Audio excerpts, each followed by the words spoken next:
সত্যিকার অর্থে যদি আমি বলবো, একটা ছেলের বিয়ে দেওয়ার পর সংসারটাকে হ্যাপি করার ক্ষেত্রে 80% ক্ষেত্রে একটা শাশুড়ির ভূমিকা অনেক, মানে ছেলের মা। ডেফিনেটলি কোনো কোনো জায়গায় ছেলে বউ খারাপ আছে, কিন্তু exceptional cannot be an example. বেশিরভাগ শাশুড়ি কিন্তু বেশি আমার দখলদারিত্ব মনোবৃত্তিতে চলে যান।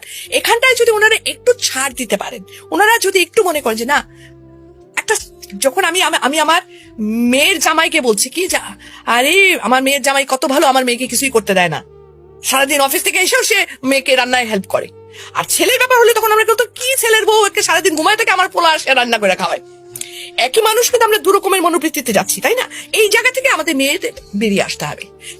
আমরা মেয়ের জামাই আসলে পোলাও কোরমার অভাব রাখি না, আর যখন ছেলের বউ তার 1/4 তো আমরা দিই না, ছেলের বউকে বলি এত নেলস তো ভালো না, আমিও তো বলছিলাম, আমি তো এত খাইতাম না।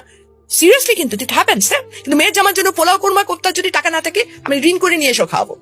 রিজনটা কি? রিজনটা আমি চাই আমার মেয়েটা ভালো থাকুক। মেয়ের জামাইকে খাতির করার মেন রিজন কিন্তু আমার মেয়ে ভালো থাকে, আর কিছু না। তাহলে আমি যদি আমার ছেলেকেই ভালোবাসি, তাহলে আমি যদি ছেলের বউটাকে একটু ভালো রাখি, ছেলের বউটাকে ঝগড়াঝাটি কম করে ছেলের বউটাকে একটু ছাড় দেই, তাহলে কে ভালো থাকবে? বেসিক্যালি ছেলে।